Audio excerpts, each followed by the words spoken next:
ఎన్కేపల్లి భూ బాధితులను బీఆర్ఎస్ నేతలు పరామర్శించారు. భూములను ప్రభుత్వం అక్రమంగా లాక్కుంటుందని ఆరోపించారు. రైతులను వేధించడమే లక్ష్యంగా రేవంత్ రెడ్డి ప్రభుత్వం వ్యవహరిస్తోందని బీఆర్ఎస్ నేత పటోల కార్తిక్ రెడ్డి విమర్శించారు. రైతులకు న్యాయం జరిగే వరకు పోరాడతామని అన్నారు.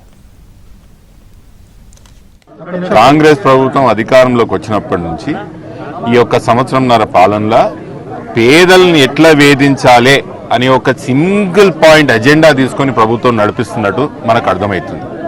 ప్రభుత్వం వచ్చిన కొత్తలోనే ఆడ ఫార్మాసిటీ అనేది ఒక పెద్ద కేసీఆర్ గారి ఒక పెద్ద వ్యవస్థను తయారు చేస్తే ఇండస్ట్రీస్ అన్ని అక్కడ తీసుకుపోయి ఫార్మా ఇండస్ట్రీస్ని అక్కడ సెటప్ చేయాలని కేసీఆర్ గారి ఆలోచన ఉంటే ముఖ్యమంత్రి గారు కేసీఆర్ మన రేవంత్ రెడ్డి గారు ముఖ్యమంత్రి అయిన తర్వాత ఫార్మా ఇండస్ట్రీని రద్దు చేసి కొత్తగా మళ్ళీ భూములు సేకరించి ఫోర్త్ సిటీ అని పేరు పెట్టి పేద రైతులు రంగారెడ్డి జిల్లాలో పేదరికం ఉండదని చాలామంది అనుకుంటారు.